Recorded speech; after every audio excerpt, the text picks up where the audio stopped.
5, 4, 3, 2, 1. Sir, we are live now. Yes, good evening and warm welcome to the 24th session of active learning session for Pediatric Orthopedic. I am Dhiren Ganjwala, a pediatric orthopedic surgeon practicing in Ahmedabad. The aim of these sessions is to provide platform to our budding pediatric orthopedic surgeons to interact with world experts. The topic for today's session is very important for all of us and very common to all of us, and that's the relapsed clubfoot. I'm sure that you will agree with me that with Ponseti treatment, we are able to correct almost 100% of idiopathic cases. However, around 10% of cases, they go for relapse. In the last session, we discussed the various factors which are responsible for relapsed clubfoot. The most important thing which I observed is like for initial cases, we have a consensus that Ponseti treatment is a gold standard.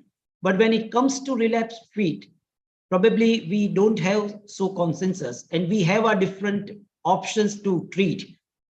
Today, we are very fortunate to have Professor Jose Morcuende with us, and he's going to share his views about like how they manage the relapsed clubfoot at Iowa.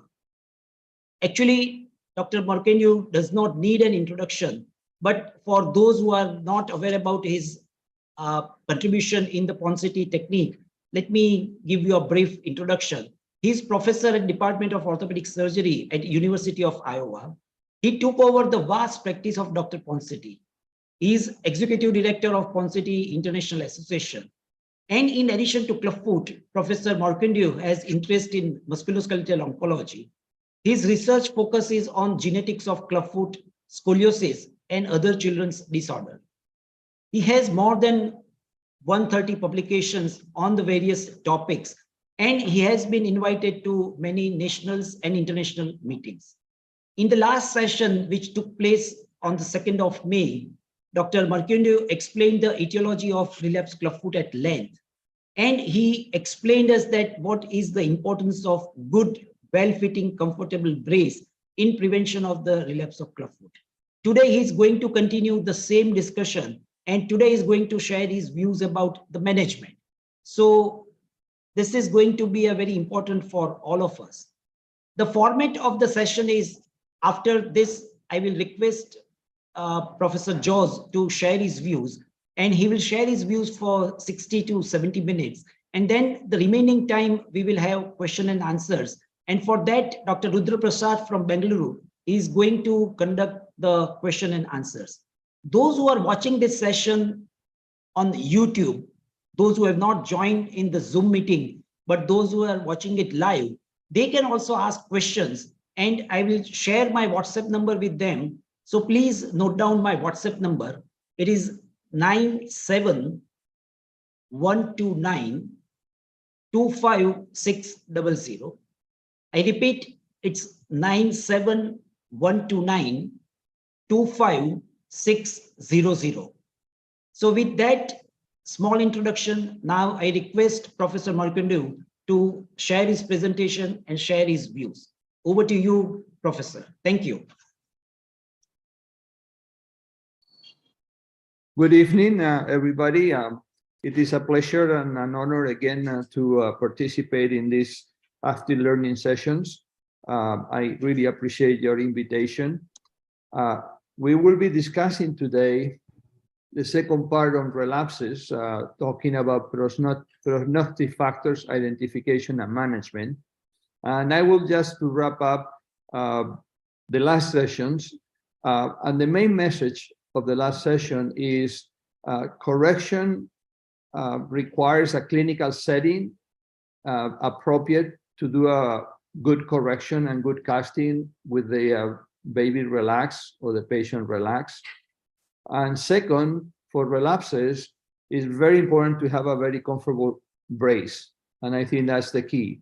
Without a comfortable brace, the number of relapses will be very high because it's very difficult to maintain the brace when it's uncomfortable every night for 4 or 5 years, which is required to prevent relapses in the majority of the cases. So I think this is the two most important points to get from last session. Now, today we will be talking the second part of how do we manage relapses here in Iowa, and I will give data about the last actually 70 years since Dr. Morcuende started developing and treating patients with clubfoot. Now, Dr. Morcuende published his paper in 1963 in the Journal of Bone and Joint Surgery. I think it's very important for everybody interested in clubfoot to read this paper. It sets the principles of the what is called now the Morcuende method, which have not changed really that much. And also it presents the results of his first 10 years of practice. Now, when you read this paper, and this is related to relapses, what we are talking here, there are a few things that are a little bit different that has been refined, and he understood actually during after finishing this study about how to prevent relapses specifically, and then the treatment of relapses. Now, when you read the paper, you will see that in the last cast, the abduction that he accomplished at the beginning was 30 to 40 degrees. He did about 70% of tenotomies in this series of 94 patients, almost 100 patients. So it's a little bit low, what we know now. The average of number of casts for correction was 7.6, which we know that, and we will see the data, now it's about 5 to 6. And the reason is if you don't do tenotomies, in order to correct the foot and get dorsiflexion, you have to do more casting. And that is the reason why the number of casts in this in his first paper was higher. He also placed the shoes for the brace at 30 or 40 degrees, like in the last cast. And at that time, he stopped the bracing an average of 21 months. So what that means is when he started using the method, and the kids were corrected when they were babies, and then they were doing fine, and they got to about 2 years of age or so, year and a half or two, the kids was doing fine, and the feet looked great. Then he thought, well, you know, it's enough time to do 2 years of racing, and the kids are going to be okay. And that's kind of what he did, and what the results will show. So these are the results of the paper with respect to relapses. So this is all the patients that he treated from 1948-56. These are patients with idiopathic clubfoot that was not treated before, that he treated from the beginning. Age of presentation less than 6 months, so there was babies. Now, when you look at the relapses, then he realized that relapses was actually pretty high. And I believe that maybe this issue was the issue for the orthopedic community not to pay attention to the method, because the relapse rate, as you can see here, is very high. So remember, only 70% tenotomies, and especially the brace at 30 to 40 degrees, and only for 21 months. So what do you see here is that 55% of the patients develop a first relapse, which is really high, and is kind of what is happening in many places. And the average age, it was 2.5. He did plaster, and we will discuss tenotomy, and some of these, you know, a fair amount of these patients require tendon transfer. Now, he saw a second relapse in some patients at an average of 3. And then he saw a third relapse in 10% of the patients at the age of 4.5, and only 1%, one patient at the age of 7. So when he analyzed these results, he realized that there was 2 issues, and three issues. The brace that he was using at the time, it was just two boots bought from the store, because we are talking in 1950s, and then the orthotics people would put a bar in between, and then eventually they start using the Dennis Brown spleen. But these shoes were not super comfortable, I would say. The rotation was only 30 degrees or 40 degrees, and he stopped the brace very early. So if you stop the brace around 1.5 to 2, you are going to be finding that you have that many relapses like he realized. And so when he realized that, in the paper, and said that you have to use the brace until 3 to 5 years of age.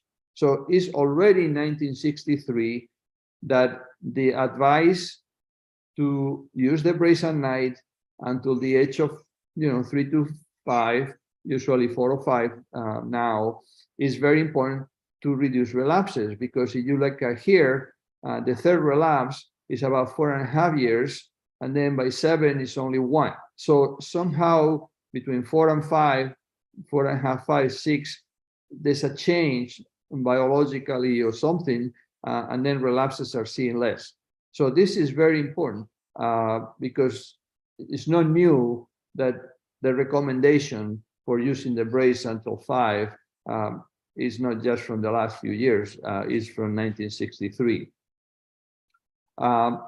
He came back from retirement in 1991 and started seeing patients again.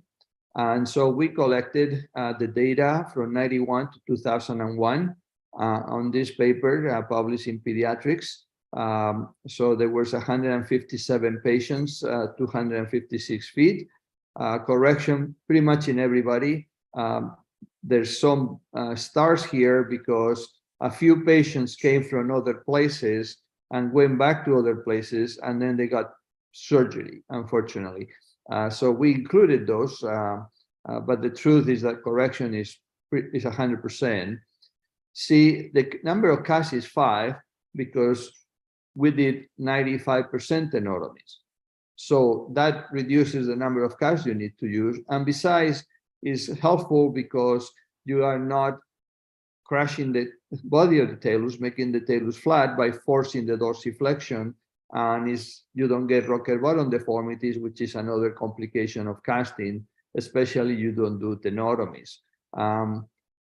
Because we use the brace until 4 or 5, and the brace was set to 60 degrees, then the number of relapses went down dramatically to 11%. And some of these relapses were treated by casting, tenotomy if required, as we will discuss. And the tendon transfer in this series of 10 years, it was 2.3% and an average age of 5. So most patients will use the brace until 4, 4.5, 5, and then they were not ready, and then the relapse after that, and that required tendon transfer. So these are the numbers that we got, in the 90s.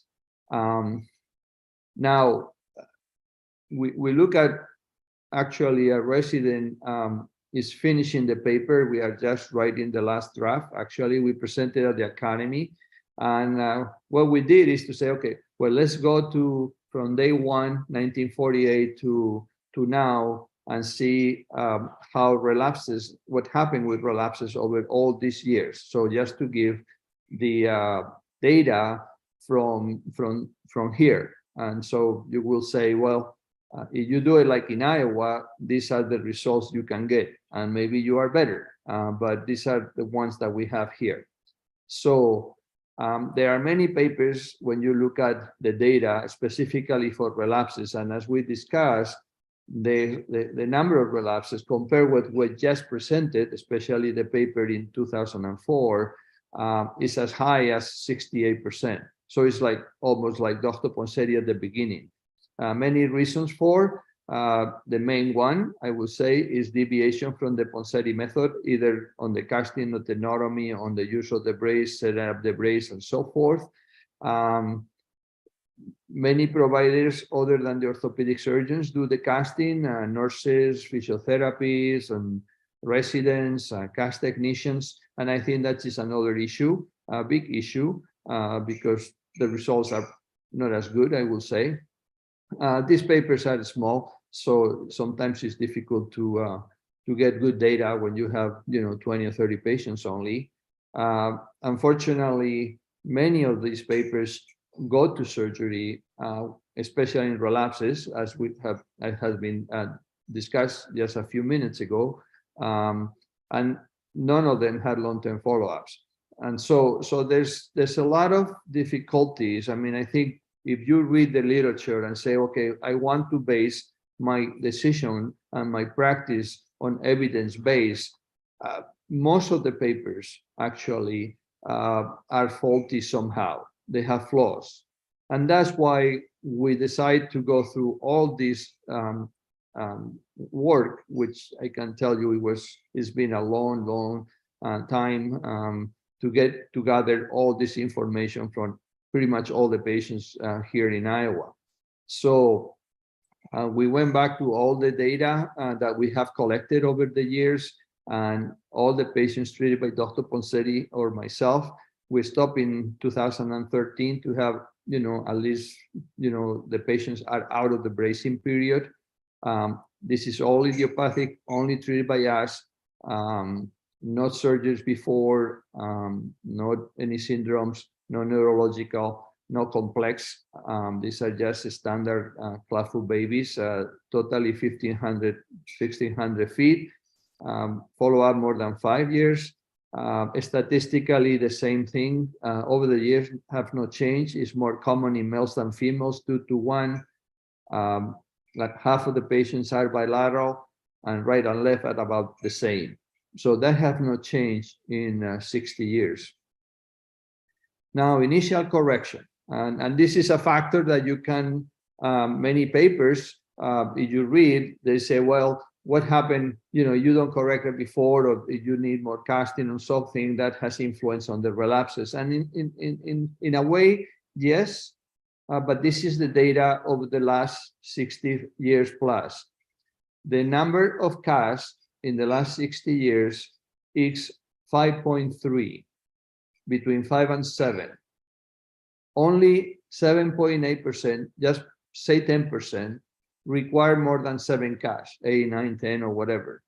So in 65 years, 90% of the patients have been corrected here in Iowa with 5 to 7 casts, with an average of 5.3, 6 casts. Okay. If they have previous treatment, not surgery, but they have some casts done locally, and this is important too, is that, just because they have treatment in some other place, and then it's like, well, this one is very difficult. Well, if you do a good casting technique, the number of casts is 4. So it's even less than, when you start fresh, if you do a good casting technique. So the cases that for many people are considered a failure of Ponseti are actually a failure of doing the casting properly, because when you master the casting technique and your decision making with respect to swelling and so forth, as we discussed in last session, then you can get almost all the cases corrected with an average of 4 casts. And then one critical point is that the number of tenotomies is very high, 92%. So there's very few patients that you can get the dorsiflexion without the tenotomy. Very few, about 10% or less. Okay, and here I make the circle that only 10% of patients require more than 7 casts.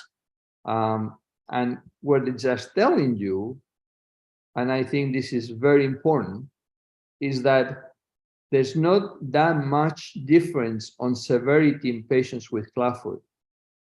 So when you look at the papers in which they try to correlate the DiMeglio score and the Pirani score or any other score with respect to, how the correction happened and which ones are harder than the others, the truth of the matter is that 90% of them can be corrected with 5, 6 casts, and only 10% require more than 7.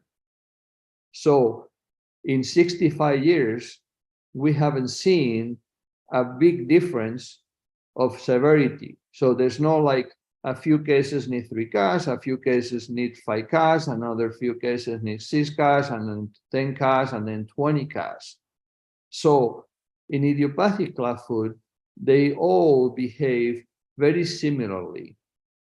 And it's actually the casting technique, when you are talking about correction, what makes the difference, not the severity. They are all pretty much about the same on severity. And this is idiopathic, okay? I'm not talking arthrogryposis, spina bifida, syndromic, and so forth. So this is very, very important and very important message, because when you have this data, how much influence you have for relapses changes, as we will discuss, right? Because if you say, well, there's a lot of variation in clubfoot, then you will see a lot of variations in relapses. And the truth is that that is not what we have seen here, you know, from 60 years. Now, how many relapses and how do they behave? These are the relapses that happened here in the last 65 years. And then you can see that relapses are common up to the age of 5, 6. And then after that, the relapses are less. After 7 is about 3 to 4%. There are some cases that will relapse late. So after 6, we consider late relapse. But most of the relapses actually happen in the first 5 years of life.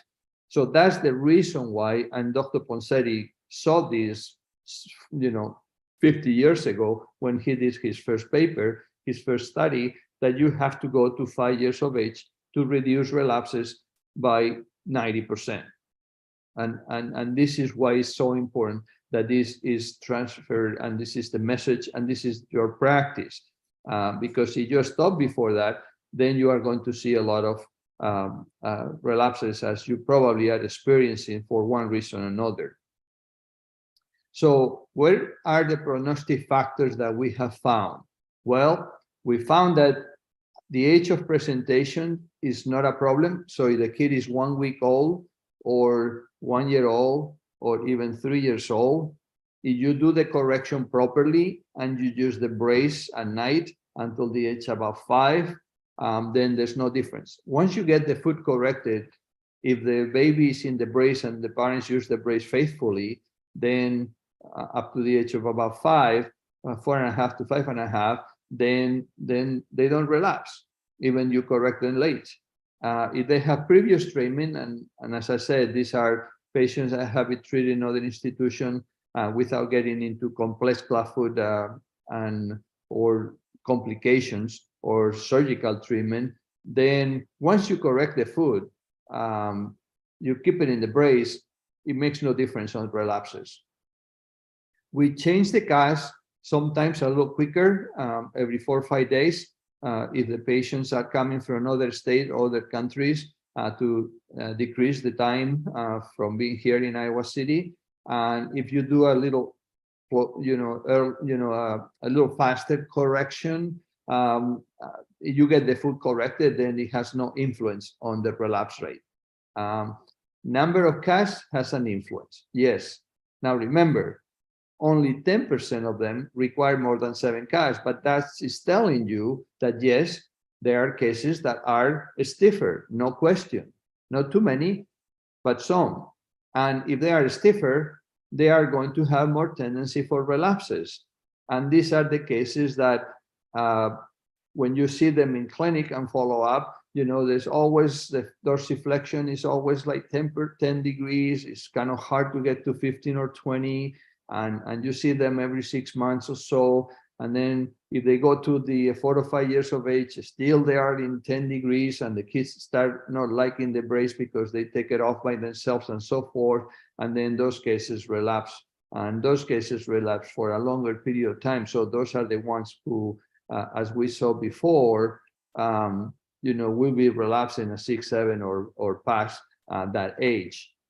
So yes, number of casts as a proxy of severity has an influence, but in the meaning of that biologically these muscles, tendons are stiffer, they don't grow as fast as they should, and then they have a tendency to relapse more.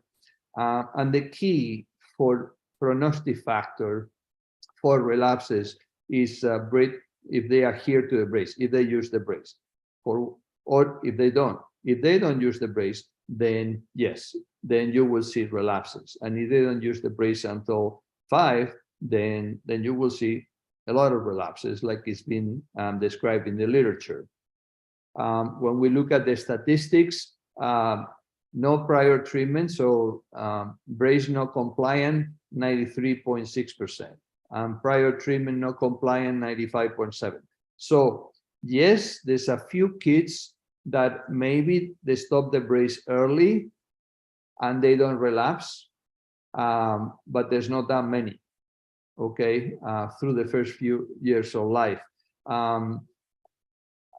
But there are some, and they say, yo, I have some kids that, stop the brace at 2 and they never relapse. Yes, they could happen. Those are probably a little bit more flexible within the flexibility of clubfoot than the ones that are stiffer. And maybe they are, because they have that flexibility, then they can, they don't relapse, as frequently or as longer as other kids, but there's not that many. Most of them, 95% of them, would relapse without the brace.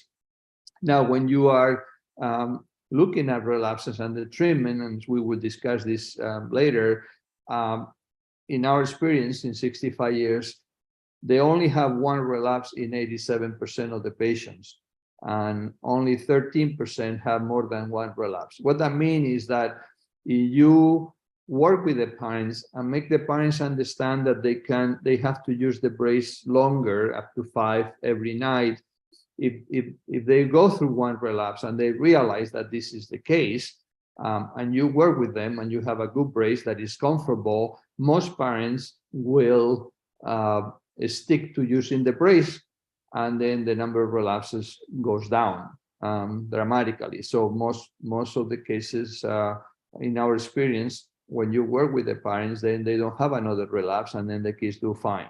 Although we have a population in which they don't use the brace, as you probably have, and then you are facing relapses, for many more relapses and for longer period of time, and we will discuss that later. So this is the main points for relapses in the last 65 years. So there's not a lot of relationship with severity. If you do more tenotomies, you cut the number of casts, and also you provide more flexibility. Using the brace until the age of 5 as a standard reduces your number of relapses. With a comfortable shoe, probably to around 10% or 15% at the most. And relapses after the age of 6 are very few, but some. Now, what did you see in the management of clubfoot in our country? And this is a survey of the POSNA membership that we did about 4 years ago. 321 responses.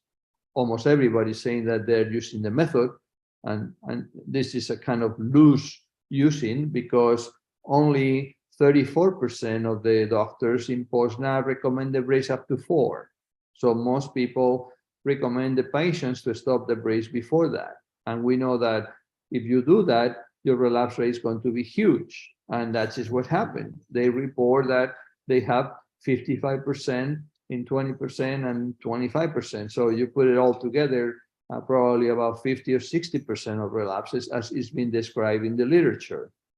And then in the management of relapses, as we will discuss here in a minute, how you do it. They don't do casting for correction, and then they end up almost half of the people in this country doing surgery, again, like it was done, for years and years, for the treatment of relapses, which is completely unnecessary.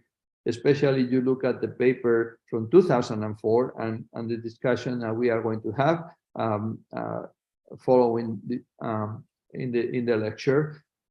You only need about 3 to 4% of cases just a tendon transfer.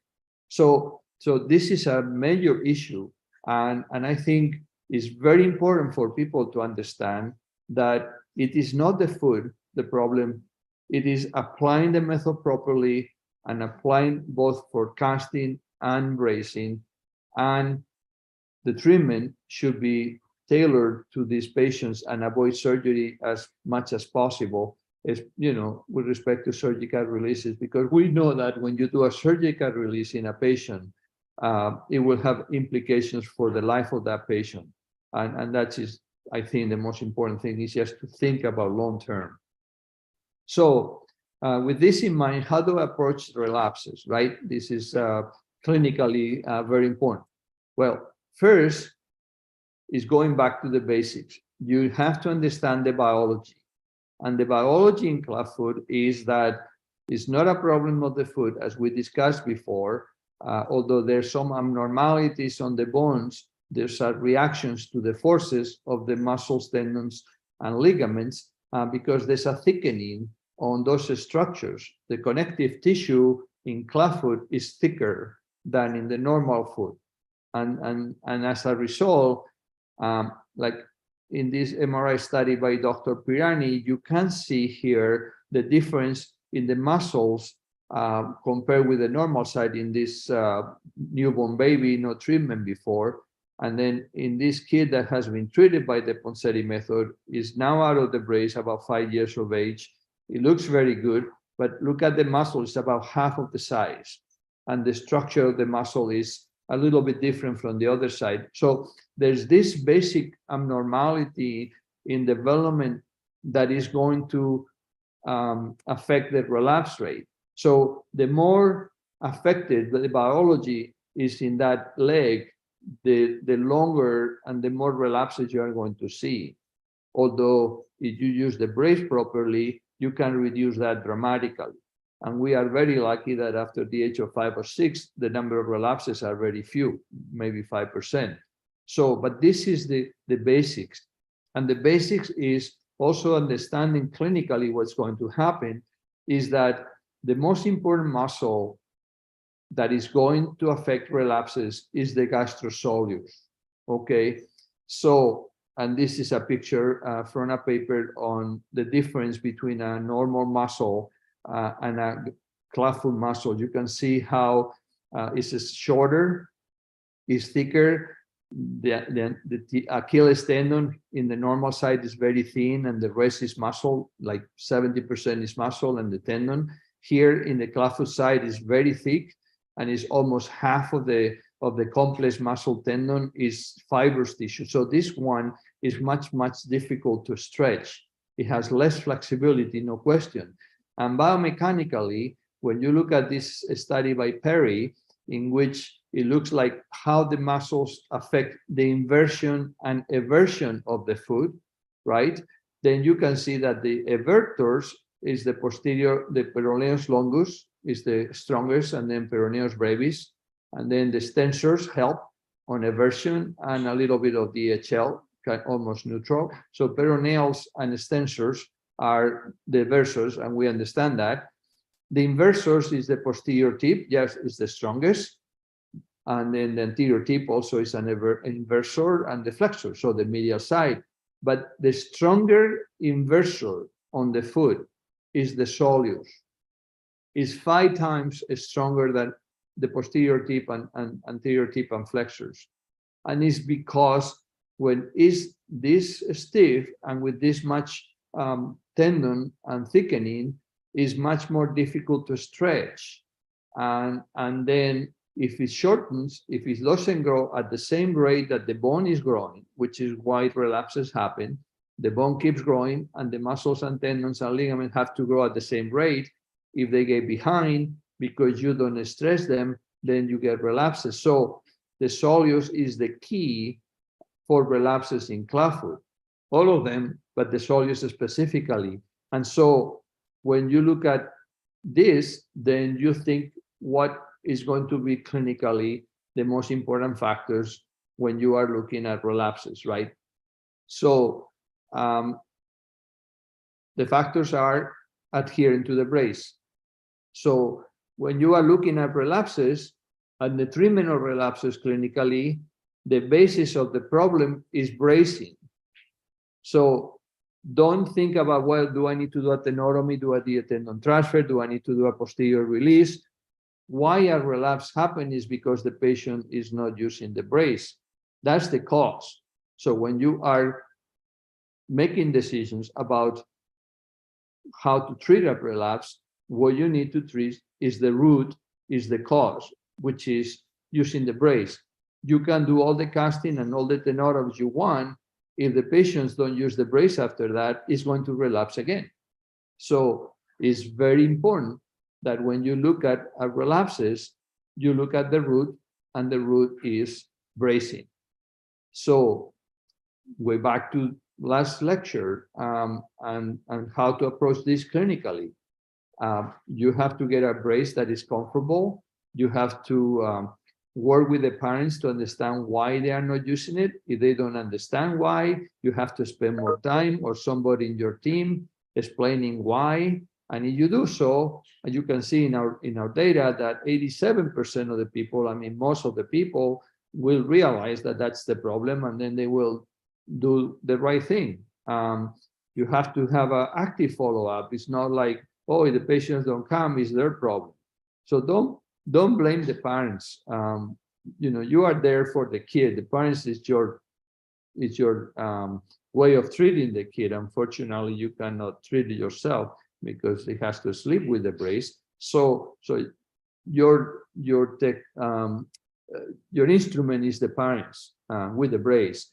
And so if you are not working well with the parents, then there's going to be relapses, and your clinic will become really difficult one, because casting a 2 years old for a relapse is very challenging, that's for sure. And so number one, bracing. Number two, early detection. So usually what you do is after the first cast, you see the patient maybe on a week or two, just to make sure that the parents are doing okay with the brace, especially on those families that you feel that probably are not going to get the bracing. And then you use for full time for 3 months. And then after the age of 2 months, usually they need new shoes every 4 or 5 months. So you do the follow-up that way. And then after up to the age of 5 is like every 6 months. And then after 7, 8, which the number of relapses go down, you see them maybe once a year, then usually they would do okay, other than those 10% that might still relapse after that age. So this is kind of a good clinical follow-up timing. And so if you see the patients at these intervals, then if they stop using the brace, say for whatever reason, and they come in 4 months or 5 months, then the relapse is going to be less than if they come back a year and a half later. Okay, and so because then the relapse will be like going back to original deformity. And so I think it's important that when you set up a clubfoot clinic, and that's why it's so important to have a clubfoot clinic dedicated to clubfoot, because then you know who is coming or not. If you see the patients through the week with the other, 20 patients that you see or 30 every day, then you really don't know if they are coming or not coming. But if you only see clubfoot and you have a list of patients coming that day and they don't show up, then you know that they are not coming, and and then you can actively look for what is the reason, and maybe it's transportation or whatever. I mean, whatever it is, but you want to see those patients in follow-up, and that's the way to really reduce the number of relapses for these kiddos and for you. So how relapses happen clinically? Well, because the soleus is the key. If the relapses start happening, the soleus is going to start getting tighter, and what's going to happen is you are going to start losing dorsiflexion. So when you are checking the kid every time they come to clinic, and you check the dorsiflexion, which is the key, is sorry about what I'm going to say, but this is true. The Piranha score and the Di Meglio score are only validated for newborn babies, and still, I would say the value, I don't know how much is the value based on the data that I just showed you, when 90% of the patients are corrected with 5 or 7 casts. And so it's not like it's a Pirani 2, it's a Pirani 3, or Demetrio 10. What you really see clinically, and is your best marker, is dorsiflexion and abduction. They are going together. So if you start seeing a kid that start losing dorsiflexion, and that is a number that you have to put in your chart, and it was 20, which is the average, 15 to 20, and then they come and then it's 10 or 5 or -5, then number one, that they are not using the brace, and that is your marker of how much the relapse happening. And so relapse is not you have relapse or you don't have a relapse. Relapse is relapsing. It happened in a process. The leg has to get longer, and the muscles have to not catch up with the length of the bone to produce the foot to start getting into relapse. So depending on how long the patient is being out of the brace or having problem with the brace, that you will see more or less of the deformity. So it's a progression. It's not like the kid is fine and then it has a relapse 6 months later. And so look for dorsiflexion. That's your best marker. As soon as you see that the kid is losing dorsiflexion, you know that there's a problem with the bracing. And the early you find that out, the early you can do the treatment for the relapse. And it's very important to understand that in 99% of the cases, there's a mistake to consider that is the anterior tip dynamic supination the cause of the relapse. That is not the cause of the relapse. The relapse is that the gastrosoleus and the posterior tip and so forth get shorter. They don't have enough length.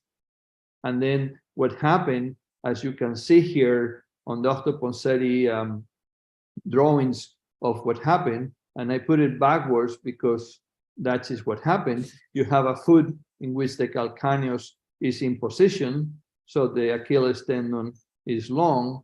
If the Achilles tendon starts getting short, here in B, it pulls the posterior tuberosity of the calcaneus up and it starts making the foot to be in inversion, and then at the end it's completely inverted. So this force is not the anterior tip pulling. The force leading to relapse is the gastrosoleus not growing properly and getting short. Okay, this is very critical to understand, because many people think that the treatment of relapses is to do an anterior tendon transfer. And as we will discuss later, that is not the principle, and that is not what actually is happening. So when you start losing dorsiflexion, then the calcaneus is going to start sliding under the talus into inversion, so you are going to start seeing adductors, and the heel is going to start getting into varus, and eventually the cavus will come because the plantar fascia also will get tight. So key message, loss of dorsiflexion, no dynamic supination on the anterior tip. So this is a kid with, a relapse is happening. And you can see here he's turning in a little. When he walks a little bit on the outside of the foot. And the key here is that when you look at from the back here, you can see that the heel is a little varus, and he doesn't put the heel down to the floor because it's tight. So it has a little bit of equinus. So this is kind of an early relapse of clubfoot. And the sooner you start recognize the relapse, the easier is the treatment, and the less treatment is required. So what are the principles for the treatment of clubfoot? And this goes to a newborn baby or a relapse.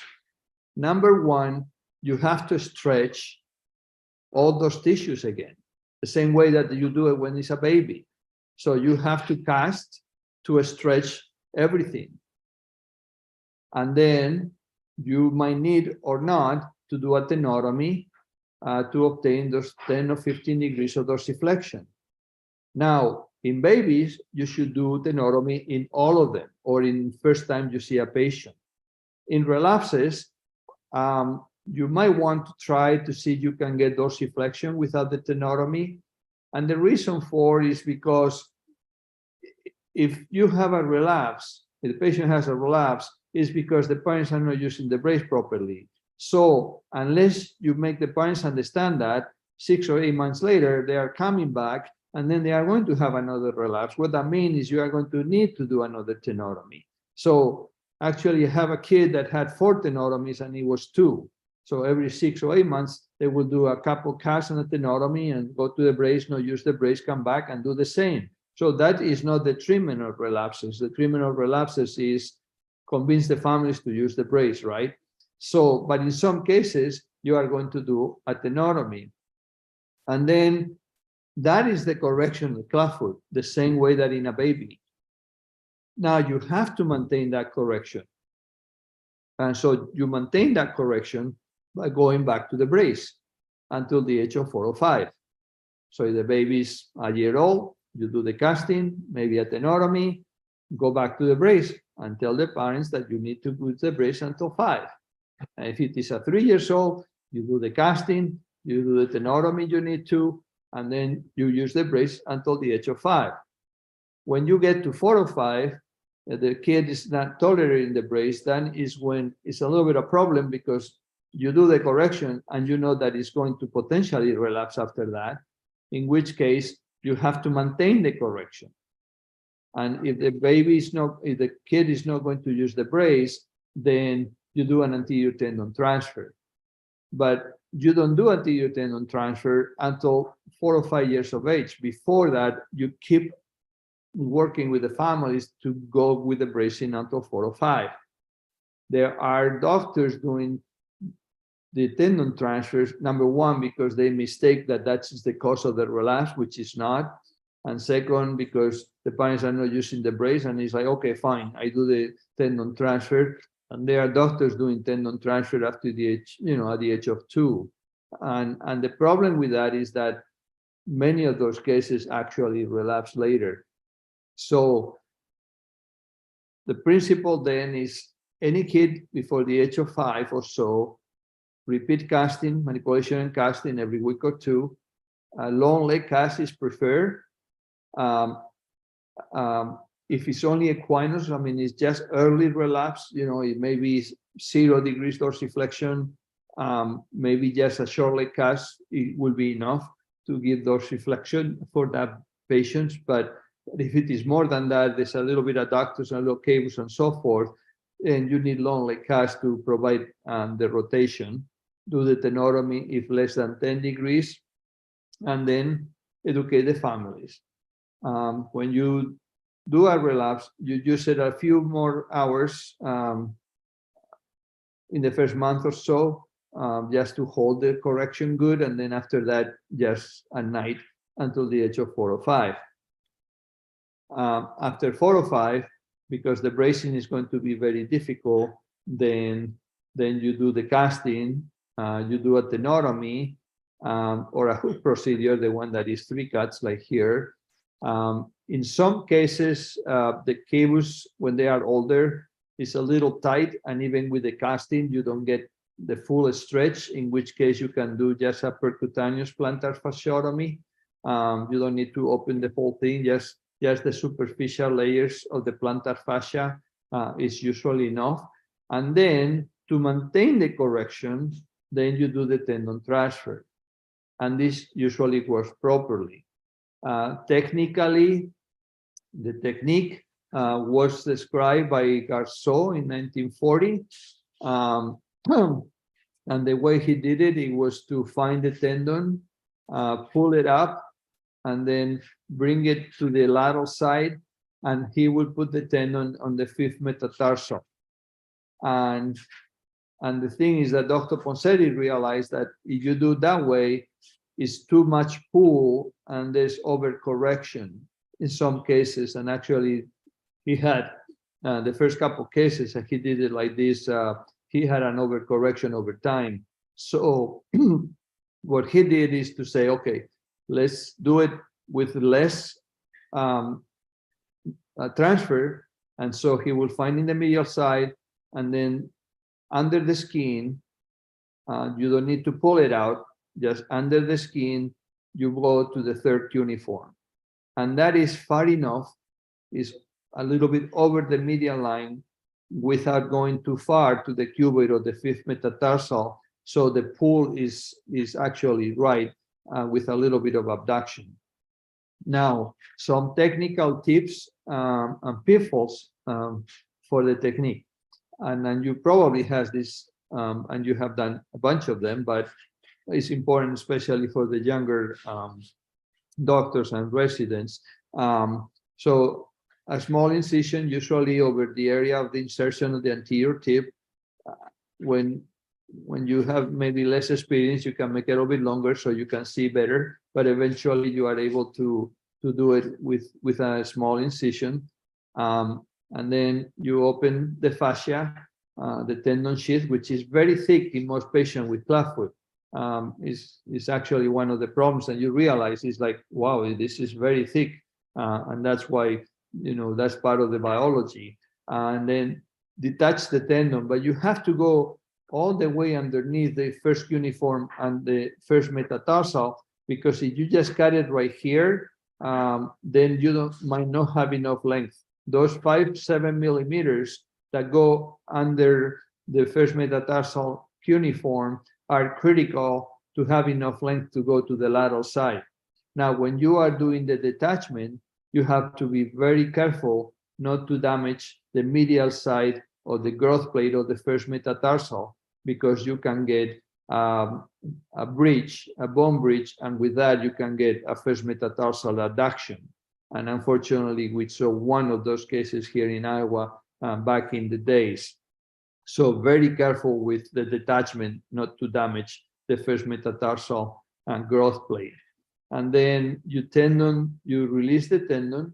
Now, be very careful when you release north on the proximal side, just to release enough so you can manage the tendon to do the stitching, not to cut too much, because if you cut too much of the retinaculum, when you transfer laterally under the retinaculum, it might bowstring. And this is a deformity that is impossible to correct after that. So when you are releasing the tendon north proximally, just be very conservative and don't open too much the retinaculum. When you do the transfer, you can cut a little extra under vision to make sure that you have enough length. And then you find the third metatarsal, the third cuneiform. We usually put a needle there under the fluoroscopy, and then you make a drill in the middle of the bone. A hand drill is a little bit better than a power drill, I would say, and the reason is coming up. And then you just pass the tendon to the hole, and then you do a button type of fixation. And the reason for the transfer and the drilling is because of the nerves in the plantar aspect of the foot. And this is a very nice paper by Christoph Radler and John Hessenberg group, published a few years ago, in which they look at the anatomy of the foot when you do the transfer. And you can see here that when you make the drill, the plantar nerves are just in that area. So if you use the power drill and you go in high power, then you can damage, the plantar nerves and, the flexors and so forth. So it's better to do it without hand drill of the drilling very low speed. Third cuneiform in a 5-year-old baby, 6 years old, is very soft, really. You don't need, it's not like a femur to put a screw or something. So with very little power, you can make the drill very nicely. So So there's no need for power drills, I will say, for doing this. It's important, the angle, and that's why this study was so interesting. You aim for the center of the foot, and it's a little bit like 20 degrees off, and then a little bit forward, just to go to the middle of the foot. And that is the area that has the less risk for the neurovascular bundles to be damaged. We have been fixing this for the last 65 years with a button and a sponge or some soft to prevent skin necrosis, and it's been working great. We use non-resorbable suture, number 1 Ethibond or Ticron, and what you do when you do the transfer and take out the button, you just cut one of the strings and then you pull and the whole thing comes out. And the reason for that is that then is the most natural way for the baby for the rest of their life. So the tendon is inserted into the bone. There's no suture, and there will be no foreign body forever. Other doctors have been using different other techniques. In our place, another doctor used bioabsorbable screws, and they did 8 cases. All of them failed. If you use anything that is bioabsorbable, the problem is to absorb that screw, it has to be an inflammatory phase. That's how they get absorbed. And that inflammatory phase can affect also the tendon attachment to the bone. And that's how do they fail. And so please don't use any absorbable material thing, because the potential for failure is very high. And if the anterior tendon transfer fails or then is in my experience, it's almost impossible to get it back, because it gets short, it gets frayed. I mean, it's just impossible to put it in the same place. And that affects, the function of the foot in the long run. Some people just do a periosteal suture instead of making a hole. They really, it's okay, but when you make the hole in the bone and then you put a little tension and the tendon goes in, it gets a little bit tighter. Anytime you do a transfer, you might lose 1 point in the strength. And so just going to the periosteum might don't give you that strength that you need. And so I think since you are there, instead of doing, just the periosteal suture that also can fail, just do the drill and put a stitch. And I think that is the best. And we have had no failures in Iowa in 65 years by using that technique. Okay, so if you have a technique that works and is simple and it has long-term good effects, then don't try to change, because the chances that it might not work is very high, as is being shown with these techniques.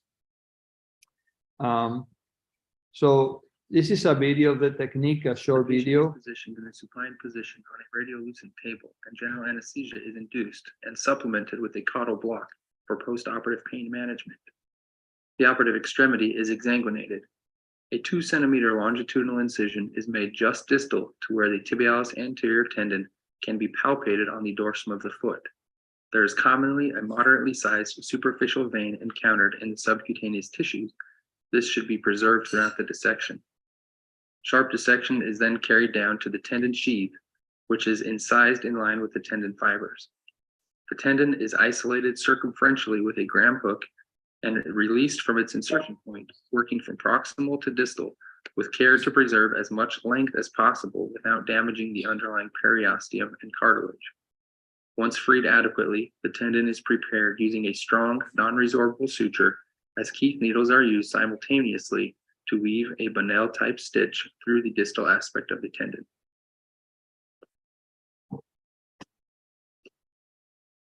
Center of the lateral cuneiform is identified using fluoroscopy. This is typically in line with the third metatarsal. A 1 centimeter incision is made in the overlying skin and dissection is carried down onto the periosteum. A teeth needle is placed in the center of the cuneiform and confirmed with fluoroscopy. A drill hole is then made using a 4.8 millimeter hand drill. Use of a hand drill provides improved tactile sense while drilling the soft cartilaginous bone and plantar periosteum and prevents undue damage to the plantar nerves. A curette is used to remove loose bone and cartilage from the drill hole and confirmed with fluoroscopy. And a cruciate type incision is made in the periosteum to ensure that no periosteum is pulled into the bony tunnel during tendon passage. A blunt hemostat is used to create a subcutaneous path from the lateral incision to the medial wound. The tibialis anterior tendon is retrieved and pulled through to the lateral aspect of the foot. Tenotomy scissors are then used to free the tendon from surrounding tissues, including the vinculi at the proximal aspect. 1 or 2 millimeters of the distalmost edge of the inferior extensor retinaculum is also released to ensure that the tendon follows a smooth, straight path across the ankle. The suture ends are once again threaded onto teeth needles, which are passed through the bony tunnel of the lateral cuneiform and partially out of the plantar surface of the foot. A piece of non-stick gauze, foam square, and button are placed over the needles, which are then pulled completely through the skin. The sutures are tensioned over the button while holding the foot in maximal abduction and dorsiflexion. If less than 10 degrees of dorsiflexion is obtained, a percutaneous Achilles tenotomy should be performed prior to final suture tensioning. The operative extremity is then placed in a plaster long blade cast for 6 weeks. At that point, the cast is removed, sutures are cut, and the button is removed, and the patient is allowed to advance their activity as tolerated without need for additional bracing or restriction.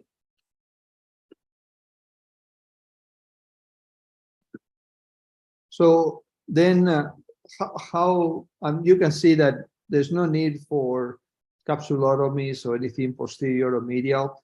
But before the transfer, you have done the correction with the casting, right? And that's the reason why you don't need to do anything more surgical. This is one of our patients actually treated by Dr. Ponsetti. The patient now is like 25 years old or something. He had 5 casts and tenotomy, braced for 3 years, but then he's one of those late relapses. He was fine for a little while, but then by 5, 6, he started relapsing, and unfortunately they didn't have insurance. And so it took the parents a long time to get back to us. And the patient came when he was 10, and this is how his feet look like. And most people will say, boy, this is impossible. You might need to start thinking about doing osteotomies, posterior medial releases. Some people will think about maybe even doing a frame. And so the truth is that you can really do any age if you do proper casting. So this is after about 5 casts. You can see here the very nice abduction. In this age or any age, you have to be careful not when you put the pressure on the head of the talus here with the red marks.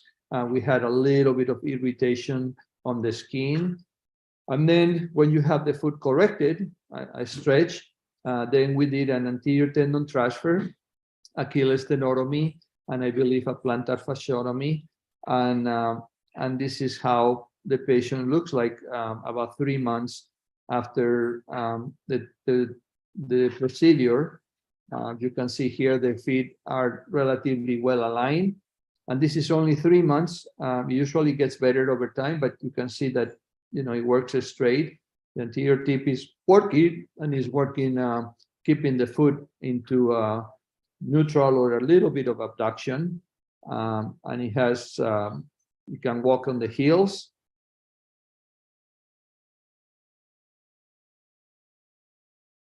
You can see here that the legs are quite skinny. And so that tells you that, these cases, when they relapse longer and later, is the cases in which the muscles and the tendons are thicker and less developed. And these are Dr. Ponsetti hands checking the flexibility, and you can see here that he maintains the flexibility very nicely. Anytime you do a surgical release, it will lose the flexibility of the subtalar joint and sometimes the ankle too. And here you can see how the tendon is working very nicely, both actively and passively. And usually you get about 5 to 10 degrees of dorsiflexion, which is the max actually that usually you can get at this age. So now we also look at our data about, are there any relapses after tendon transfers? Because we have seen some. And so we did this study looking at patients from 2003 and 2009. There were 800 plus patients, and 66 required the tendon transfer, which is about 8%. And the last follow-up was 6.8 years. 15%, so 10 patients have a relapse after the transfer. Male, females, the same, bilateral. And the main reason actually was if you do the transfer early, then you have more chances for relapse. Because until the kid is 5 or so, there's a tendency for relapses, which biologically, for some reason, decreases after that. So when you do the tendon transfer like a 2 or 3, then, I mean, yeah, 85% do fine, but you have a still high number of patients that will have a relapse. And then after that, you know, things start getting a little dicey about how you can treat a relapse in this situation. So, and the relapse takes about a year, year and a half to happen. So, which is about up to the age of 5. So the message here is work with the parents, good brace, work with the parents to get to 5. And in that case, you will end up with only about, you know, maybe 5 to 10% of relapses, which you will need to do a tendon transfer, as we saw. Now, when you do a tendon transfer, is that tendon transfer has any implications for the life of the patient long term, which is always what you need to be thinking when you are treating clubfoot. It's not like that day, what do you need to do for the treatment of relapses? Is whatever you do to this patient in childhood is going to have an implication for the life of that patient for life, right? So, so to answer these questions, we look at the patients that Dr. Ponseti treated that did tendon transfers, and this is a follow-up of up to 50 years, published in JBGS. So we were able to see 35 patients. 14 of them had tendon transfer, average 5 years, and then 21 had clubfoot and no tendon transfer. So, so we look at a control population together with the tendon transfer population. We did an exhaustive evaluation questionnaires, the American Academy, Dr. Ponseti questionnaire that he developed back in the days, and the Foot Function Index, another questionnaire for function and also how the patient is doing. Physical exam, we did x-rays and also a gait analysis to see how the transfer works actually. We found that there was no difference in the foot questionnaire between tendon transfers and not transfers. So patient with clubfoot that didn't require transfer. And also the numbers are pretty, 100 is the maximum. So it's a 90 number. So most people were doing fine 50 years later, really, either with transfer or no transfer. In the foot index, it was the same. No difference between transfer and not transfer. In Dr. Ponseti questionnaire, functional rating, it was no difference with 80. So the functional rating is 100. So, most people were pretty high. Actually, there was just maybe four people that had some discomfort and pain with long distance walking and so forth. And remember, these are 50-year follow-up patients. And one thing that is very important is that none of these patients require any further surgery through their lives.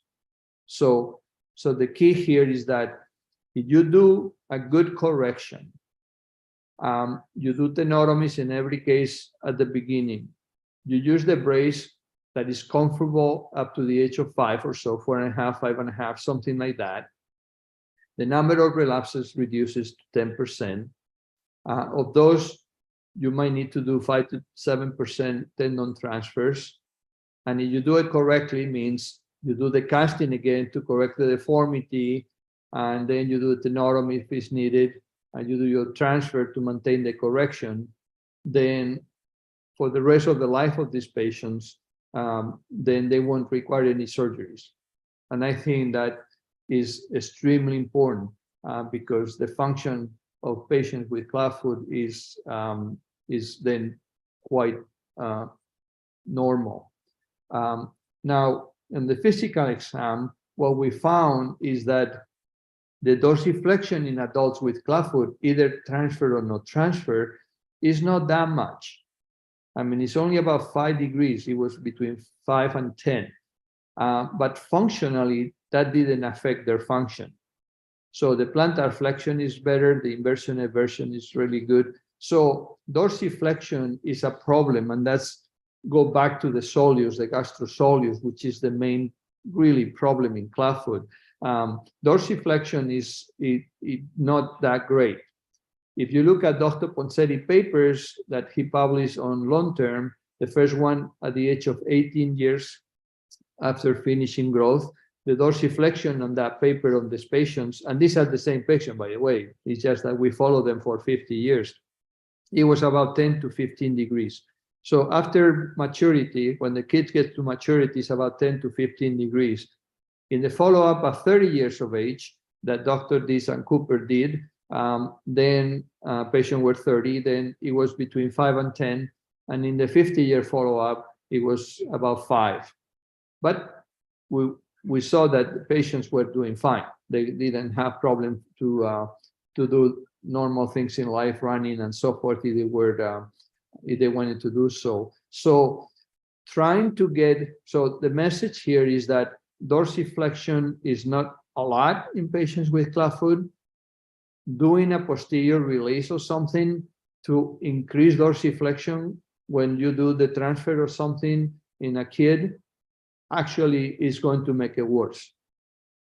Because paper in which you look at posterior releases only, not posterior medial and all those crazy things, but posterior releases only, the dorsiflexion in adults is like -5, because still there's no growth if you do a capsulotomy, and that is going to affect the dorsiflexion, which eventually will affect function. So it's very important to avoid any type of surgical release because that will have an effect in the long term for these patients.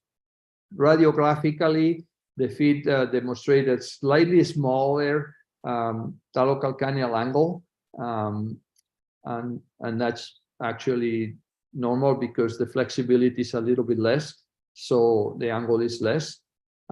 There was some flattening of the head of the talus, the body of the talus in some cases, in about 30% of them. But remember, these are the patients, Dr. Ponseti from the 50s. He only did 70% of tenotomies, and then 60% of them have relapses, which every time you do a relapse and casting, you potentially are affecting the development of the talus with respect to flattening. So that's why it's so important to prevent relapses, because then the talus will be better. But still, functionally, the patients were doing fine. You can see here one patient that has a much better talar dome. Interestingly, there was 5 patients that had a calcification of the Achilles tendon at the age of 50, which they didn't even know. But it's interesting biologically to see this, because it's like, well, that was the site of the tenotomy or the lengthening of the tendon with the transfer, and why 50 years later you get this calcification, because it was not present in the 30-year follow-up actually. So to me, it says that, you know, the soft tissues in patients with clubfoot is kind of a little bit different than normal, and that's kind of the basis of the problem. With respect to the podogram, They all have relatively good pressure distribution. And then when you look at the EMG of the tendon transfer, it goes in the normal range and with the normal gait cycle. So it functions the same way that if it would be in the first uniform. It's just that it helps to maintain the foot in a little bit of abduction, and it helps a little bit with the eversion of the foot. So, so this is the message. I thank you for your invitation, and I hope that these 2 lectures will help you to get a better understanding of clubfoot and relapses and how to prevent relapses. And thank you again. This is Dr. Ponseri. Dr. Steinler was the founder of our department. This picture is, I don't know, 25 years old. This is our hospital now, Children's Hospital, relatively new, 5 years old, where we practice. And we have the Center for Clubfoot. So thank you very much. And if there is any questions, happy to answer. Thank you, Jose Morcuende. It was really nice talk by you. I think lovely messages. I think only you can talk about nearly 1 hour and 15 minutes. I think so much to share for you because lifetime you have spent on clubfoot. Thank you so much on spending this energy for us. And I think the important messages are, I think carry home messages are on the bracing protocols. You have stressed enough now. And especially on importance of accepting a good brace available. And then average number of casts required, you stressed it on very well. And to avoid the bioabsorbable screws and the reasons mentioned, the inflammatory, it was really nice. And the TAT technique was very well demonstrated. And there are many questions to, as a person who's been observing this development of clubfoot management, I have a few questions for you. For the past 30 years, I've been observing the management. Initially, my seniors, my professors used to do a PMSTR, this posteromedial soft tissue release, and then the metatarsal releases, and then even to the extent of doing an osteotomy of the metatarsals. What about those surgeries? Are these surgeries completely gone back or forgotten, or is there any role for them these days? Well, thank you for your comments. Well, as you can see here, in Iowa in 65 years, there's never been any other surgeries than tendon transfers. So there's really in clubfoot, there's no need for any other surgery. You do it properly. And I think that's the message. Unfortunately, for many, many years, the method was not understood. And so you have a foot that has a deformation, then you have to treat them, right? I mean, it's just the way we do it. But once you apply the method properly, that really there's no need for any surgeries in idiopathic clubfoot. Okay, I mean, I'm not talking spina bifida syndromes and so forth, but in idiopathic clubfoot, there's no need for any of those surgeries. And the issue here is that, and the other thing is, in the POSNA membership in the United States, still 50% of people are doing those kind of surgeries. And when you look at the data, long-term effects of surgery are devastating for the patients. I mean, by the age of 30, people are crippled. And the problem is they don't know because they curtail their activities so much during the day, so not to have pain, that they actually don't do anything. And so you see them and you ask, how are you doing? I'm fine. Do you have pain? No, not much. But they don't have no much because they are not doing anything. If they will be running or doing sports or anything, then they will have pain. So that's one of the problems with surgeries, that it really affects the life of the patient forever. So if you use the Ponseri method, there's no need at all for any other surgery.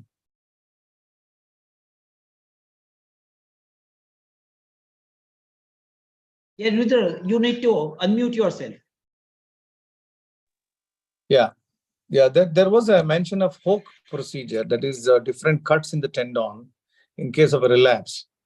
Because we've been doing this complete tenotomy. What's your view? Is the complete tenotomy to be avoided in case of after the one tenotomy, two tenotomy? Is there anything like that, or we opt for this different cuts? No, I mean, some people, I just presented because some people in older cases, they feel a little bit that it might not heal. The truth of the matter is in clubfoot, idiopathic clubfoot, tenotomy always heals. And actually, I don't know you have experience, but my oldest case that I have treated that it was neglected, it was 8, and I did a tenotomy, healed fine. And I know many cases that of friends that are doing older patients and adult patients that they are doing a tenotomy, simple tenotomy, and it heals perfectly fine. And so you can use this as a simple tenotomy at any age in clubfoot.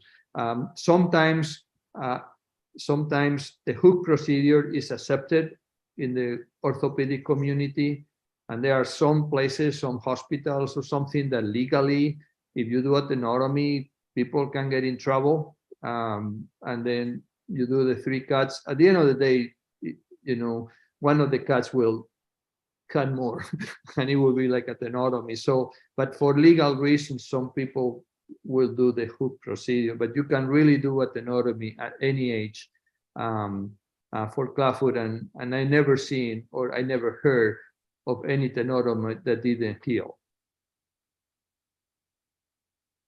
So there are some questions from the audience that, do you do this plaster casting under anesthesia, or the tenotomies under anesthesia? What's your experience? Because here, what we are practicing is most of the time we do it in outpatient under local anesthesia, the tenotomy also. But what's your view on that? I think, you can do it in, I mean, the casting, I only have maybe 3 patients that I did some casting, and I'm seeing older patients. In babies, there's no problem, but, relapses are kind of, and the worst age is like 1.5 to 2.5, 3, because kids don't respond very well. They are very nervous. After that, you can talk to them and it's okay. And so I think it's better to do it without anesthesia. I mean, you have to do 5 casts, and every week you have to do anesthesia. That's just a lot of anesthesia for a kiddo. So it's better to do it without anesthesia if you can. For the tenotomy, I think I do it without anesthesia. I mean, without general. I do it with local, and if you do it correctly, it's fine. I don't see any problems. Occasionally, there's a kid that is not collaborative, and they kick too much, and the family is too apprehensive, and some situations it's like, okay, then we do it under sedation, not general anesthesia, just for some of those reasons. But I think doing under local is just perfectly fine in general. Now, when you do the tendon transfer, then the patient is asleep, so then you just do it with the with the surgery. But if it's only a tenotomy, I think local is fine, other than some cases that for some reasons you might need to do it under sedation, and it saves money and time. Yeah, that's nice. And what about this the feet of some of the children who have just achieved 90 degree of correction, the equinus, I mean, there is not much of a dorsiflexion, but they're able to walk around. Do you still do tenotomy for them? Well, I think you have to, you have to look at more factors. Okay, so just a kid that has 90 degrees. In my experience, there's very few patients that has 0 degrees dorsiflexion, say, so 90 degrees.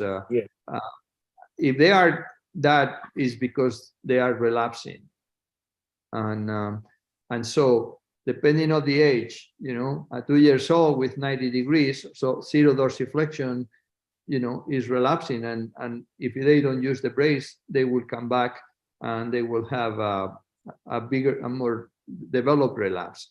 And so, to me, the number that is good is between 5 and 10 degrees. That's the number that I think you have to keep in mind. But this is the same, and this is the issue here. You have to see the patient at progression. It's not like one day. If they come and say, hey, it's 0, do I do a tenotomy? That's not the way to think about clubfoot. You have to know that family and understand why it's 0 degrees dorsiflexion and instead of 10. And if it's during the bracing time up to the age of 5, it's because they have problem with the brace.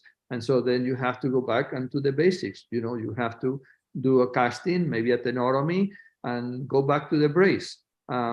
So for relapses, it's not about how to do the tenotomy. For relapses is how do you prevent from happening again? That's how you have to be thinking about relapses. Because if you are not thinking that way, every 6 months to a year, you are going to be doing tenotomies, or you are going to be accepting a neutral foot that is okay, but those eventually might get tighter and then we'll need some more treatment.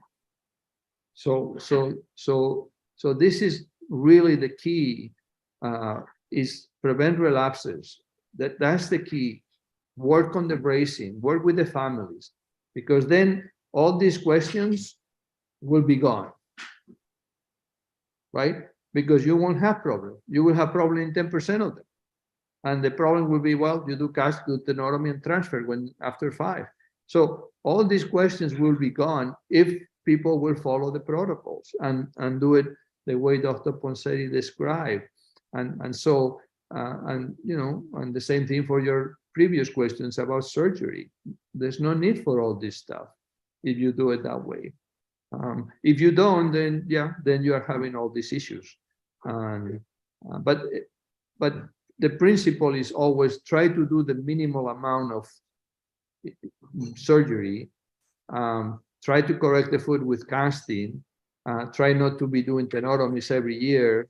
And so then there's less, there's more flexibility, because every time you do surgery, you might be losing some flexibility for the long term, because these legs are designed to be stiffer biologically. So anytime you put the knife in there, the fibroblasts are going to make a scar tissue, and the scar tissue is going to be stiffer than normal tissue, which is not normal to start with.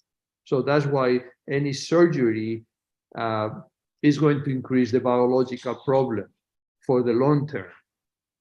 And so the less you do, the more physiologic you are with just the casting and stretching naturally, the better is the long term for these patients. So because you have to be thinking that this patient is going to be an adult and then it's going to be an old person. That's the way to be thinking on clubfoot. It's not like, today, what do I do?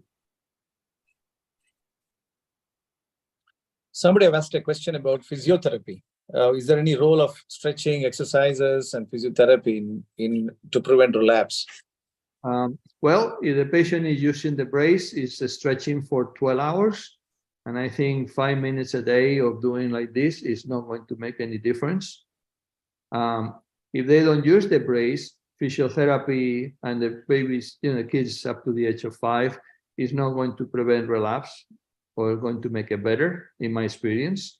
For me, physiotherapy has a role in cases that you are finishing the bracing 4.5, 5, and the kid is 5 to 10 degrees dorsiflexion, and so you say, well, let's do some stretching exercises at home with the help of a therapist, to just to see how they're doing. But the problem is it's very hard to keep that in the life of any family.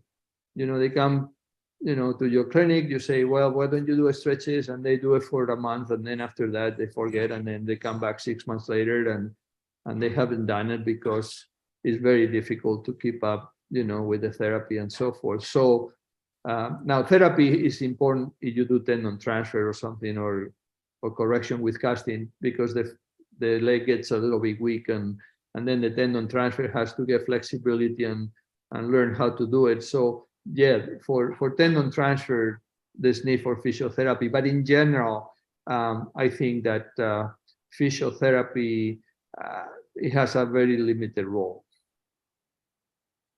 And I always had a doubt about this DB shoes. Of course, we are now accepted that the standard protocol of a brace, how the brace should be. I think it's very well highlighted and understood. And where do we stand with respect to the Dennis Brown shoes, the pronator shoes, which were used long ago? Is there any role for these walking children to prevent the relapse on the role of DB shoes? No. And so clubfoot is not a foot problem, right? So anything you put in the foot is not going to make any difference, because the problem of relapse is in the muscles that are pulling. So the only way to do that is stretching those muscles. And the best time to stretch the muscles is when the kid is asleep, because he's asleep and he's relapsed. So you are using your braces, then those muscles are going to be kept into the most flexibility you have. So anything you put in the foot during the day to trying to hold the foot because you think that the foot is going to be turning this way because it's the foot is wrong and is going to actually impair somehow the walking of the kid. What you want during the day is the kid to be running as much as they can. The more activity, the more stretch naturally the kid is going to get, the more she's going to help with the stretch at night to give the most flexibility. So any shoe, nothing other than the brace at night, it has no role in clubfoot. Because of those reasons. I mean, these are physiological reasons. That's very nice of you, Dr. Jose Morcuende. I think we have come to the end. I think we have spent enough of time now discussing on the relapse. I think no time is enough to discuss with you because you have such a good experience. And our experience in India is totally different. I think to some extent, especially because we see a lot of these walking children coming with the clubfoot for the first time. And then when we treat them, and these bracing protocols, still we don't have an answer. Like, for example, if in a child, if I treat for the first time, when he comes around 3-year-old, and then we were corrected by, say, about 6 months later, how long the bracing protocol? According to Ponseti, I think after 7 years, the recurrent chances are much, much lesser. Does it applicable in walking children that way? Is it any way different? Yeah, so you know your case, 3 years old comes, no treatment before, casting, tenotomy. You do the brace a little bit longer, maybe not 24 hours, 23 hours, because it's a 3 years old, maybe 18 or something, most of the time, but just a little bit for about a month or maybe 6 weeks. And if he's holding, you see them maybe a month. And if he's holding the flexibility and he's doing okay, then you say, okay, we just use it at night until you are 5. It has 2 years of bracing. The kid is 4. Well, you do the same. And you go for 5 or 5.5. The experience that I have and the experience that, people that I work with, and the closest is Monica Nogueira in Brazil, because and they have a lot of neglected cases like you, is that after the age of 4, if you use the brace for a year and a half, usually that holds enough for them not to relapse. Actually, the number is like 15% might relapse if you use the brace for a year and a half in all their patients.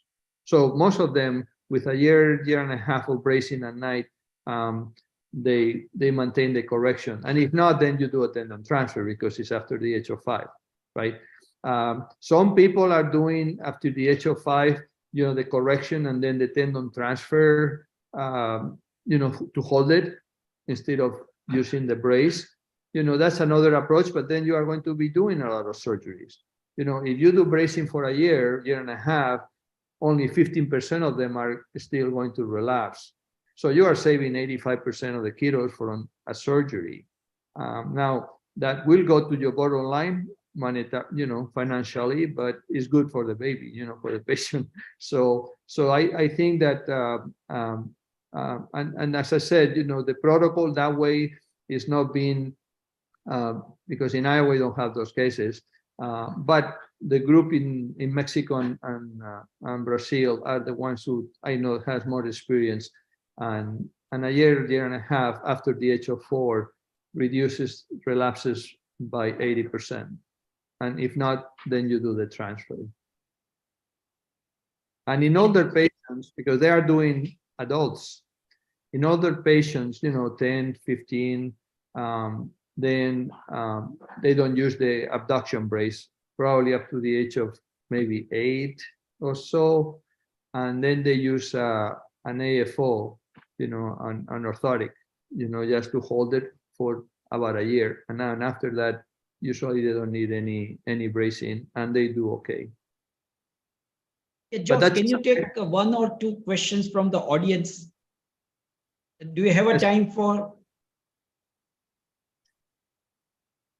Yeah, the question which I have received on the WhatsApp is like, if there is a flat top talus and it has become a painful, so what should be the line of approach, or what are the options available to us for flat top talus, which is painful?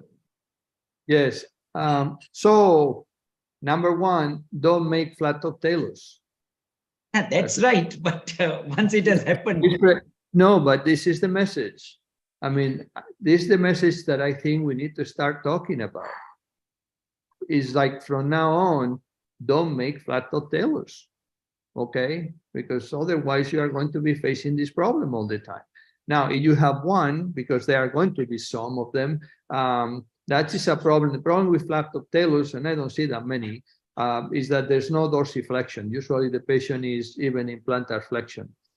So any posterior release or anything is not going to work because the talus cannot roll.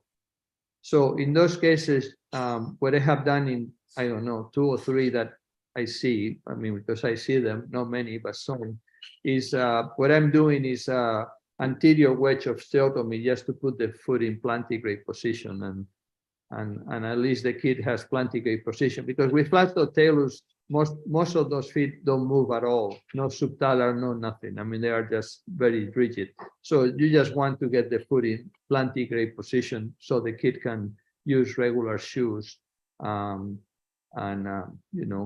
then usually the pain gets a little better.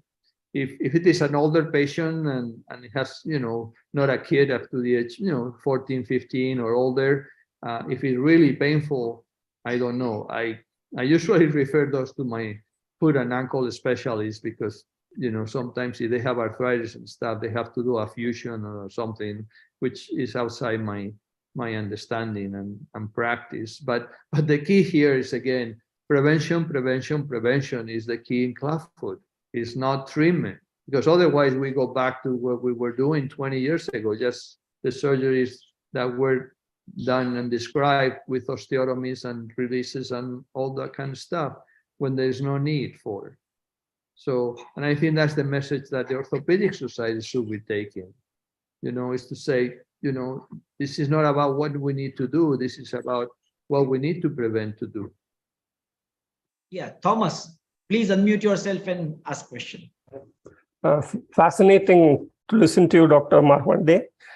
We also had evolved in tendon transfer techniques from the button you showed to presently to use the anchors, suture anchors. But my only question is, you don't take the tendon like Garcia over the superior extensor retinaculum and then transfer it over the retinaculum onto the foot. Yeah, we don't. Is bowstringing such a problem? We don't find bowstringing that much a problem if that is the main cause for you're not taking it over the extensor retinaculum. Yeah, so we don't, as I said, we don't move the tendon outside the retinaculum. We just slide on the retinaculum, but you have to be careful not to cut too much of the retinaculum. I don't have experience with anchors. So I'm a biology person. My training is in orthopedics, but I come from cell biology and genetics and so forth. And with Dr. Ponseti, I have a tendency to think about biology in the meaning of anything that is natural for me is better than unnatural. In the meaning of, if you have a technique that works, that is just to put a stitch and a button at the end, and then you pull everything and it gets natural, the tendon is in the bone and you don't need anything else. I prefer that to use the anchors that you leave a piece of metal in the foot of the kid for life, right? So that's the way I approach. I mean, the anchor sounds great. It's more technical. It looks cool. It's like, oh, we are using anchors like the people in the shoulder, and it looks like you are more, more advanced or technical. But the reality is that, you can do it even cheaper by just putting a button that doesn't cost anything. And naturally, it's going to be fine for the life of the patients. Besides, the anchor, and I don't know what your experience, but in Europe, people are using anchors. And number one, you don't get as much tightness because it's impossible to get tight because it gets bunched up. And if you don't pull inside the bone, you lose some power, number one. And number two, about 20% of those anchors, and depending on the type you have that you use, the tendon pulls out. And 20% is a lot. So, it's 1 in 5 kids. Because of all those reasons, but for me, the most important one is the biology. I mean, a tendon in the bone is a tendon in the bone. There's nothing else in there. And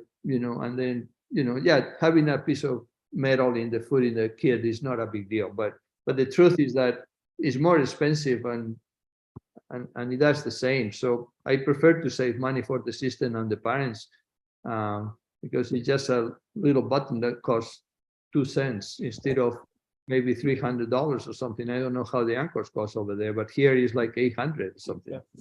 It's just, with a stitch is fine. One more quick follow-up. Dr. Morcuende, where I trained both in Toronto and in DuPont, the clubfoot casting was done by the therapists and not by the doctors. And in fact, Unni and Wright have actually published a paper in JPO saying that therapists do as good a job as doctors. But that's not what you're saying, right? You're saying doctors, orthopedic surgeons should put the plaster. So do you leave the people to do releases to the resident? No. The This is just casting, just casting. No. Technician is No. Let me Okay. go to the thing. Yeah. So up to the Ponseri method, only the professor will be doing the surgery for clubfoot. Sure. All right. So, Yes. I mean, the professor is the professor. I'm Sure. treating the clubfoot, and I'm the only one who can do this thing. Okay. Now, the clubfoot is the same. Yeah. It's just that the instrument that now we use is plaster. But the deformity, the kid, everything is the same. But because it's plaster, no, this can be done by anybody. And then the doctors don't want that responsibility. And then what happened? Then you have cases that have problems, that they have complex clubfoot, that have flat talus, that they have rocker bone deformity, that they have 50% relapses, that you have to do posterior releases, and blah, blah, blah, blah, blah, blah, blah, just because you don't take the responsibility of your patient. Okay. Okay. So it's like, yeah, you can teach anybody to do the casting. But when you put it in the whole life of the patient and the whole thing, then it doesn't work. Sure. So that is my point. Sure. Clubfoot is always being a responsibility. It's our responsibility. At the end of the day, it's your responsibility. The cast technician is doing it for you. Well, just do it. Okay. I mean, I do it with a cast technician, with a nurse, because you cannot do it yourself. I mean, you have to be holding. Yeah. But take this responsibility. Sure. And then the numbers will be the same that in Iowa. 5 casts in everybody, other than 10% that are stiffer, 10% relapses and 2% tendon transfer and no other surgery and no flat talus and no nothing. So that is how you take the responsibility. If you guys don't do that and start letting anybody to do it, you are going to end up doing the same number of surgeries in 5 years because the residents are going to learn wrong and the residents of the residents are going to learn wrong. 20 years from now, everybody's saying, I do Ponseri is failing and we need to do surgery, which is not true. And that's why the Orthopedic Society should be super strong on these points. Okay. If the Orthopedic Society, and you guys are there, and you are the seniors now, you really don't you really don't follow this, Sure. then you are failing. And you know who you are failing to? to the families and the kids. Okay, morally, you are failing them. That's the way I see it. Because if you have something that works and you apply, and it's not that difficult. I mean, we're talking about plaster cast and a brace. I mean, it's not like MRI stuff or anything. If you don't do that, you are failing those patients and those families because they have a lifelong implication that they will have pain. And I think this is a message that really needs to be come across with everybody. Every doctor has to take the responsibility. And that's my view. And the truth is that I know 6 children and I know Uni. Uni doesn't know how to do a casting clubfoot. So if Barbara fails in one or has a problem, they end up in surgery. One kid with surgery, posterior medial release, is enough for me because I know that that kid is going to be miserable for the rest of their life when it could be fine. Even if you have to do a tendon transfer. So that is the piece. So the Ponseri method is not a casting technique. The Ponseri method is a philosophy. Okay. I mean, or you do it right, or then don't call it Ponseri, just call whatever you want to call it. But don't call it Ponseri because Ponseri works. Just call my technique or the technique of the department or whatever other name you want to. But don't use the name when it's not used properly. And I think this is very important, especially for the audience that you are going to have, that it needs to be done and you have to take the responsibility. And yes, you need somebody to help you, but giving this to anybody, I think is a big mistake. Yes. Thank you. I'm sorry if I get a little bit emotional on this one, but No, we do our casting, we hear, but when I went to US Yeah, and Canada, it was very different. But what you're saying is different, so I was know. confused. And if you look at the paper from POSNA members, 50% of people are doing posterior releases. I mean, for me, that, and I see those patients in the United States, that is killing me every day in my clinic every Monday, Wednesday, and Friday. Because I know that those kids will be normal. Okay. That's a great all the time.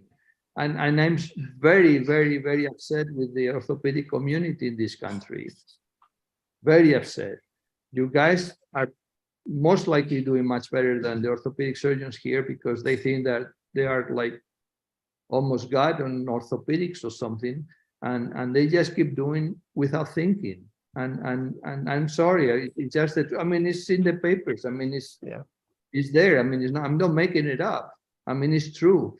And I think that is a big mistake. And it's because in many practices in the United States is the PA or the nurse or somebody or the residents or the case technician doing the casting and everything. And then the doctor doesn't know how to do anything. And then the only thing they know to do is, well, if he fails, then I will do surgery. And here we are. Don't let that happen in your country, please. No, we put our own. You're much better here. You know, this country is not, for this one, is not doing the right job, the right thing. Thank you, Jose Morcuende. I think we really appreciate your, we can sense the involvement and the passion what you have for the clubfoot children. Certainly, yes. And very soon, we're going to celebrate Dr. Ponseri's birthday, and we'll be celebrating the Clubfoot Day all over the world. I think it was a very fantastic timing. Also, we have arranged this meeting. We immensely thank you from on behalf of Pediatric Orthopedic Society of India and on behalf of our president, Dr. Dhiren, a wonderfully arranged meeting, and I think very well discussed points. Thank you so much for being with us, and we would like to hear you more often with more experiences to share. Really, thank you so much for being with us. With this, we'll conclude. It's a pleasure and honor for me. Dhiren, you want to have any words? Just thank you once again, Jaws, for sharing your experience, and we could feel your passion and your commitment to the clubfoot. So it's not only the technique, but your involvement with the children and about the result. That's also we appreciate, and that we also we could feel from your talk. So thank you for everything. My pleasure. It's an honor to be part of, be invited, and anytime I'm here for you. Thank you very much. Thank you. Thank you. Have a good night. It's getting late for you. Yeah. Bye-bye. Have a great day for you. Yeah. Bye. Thank you.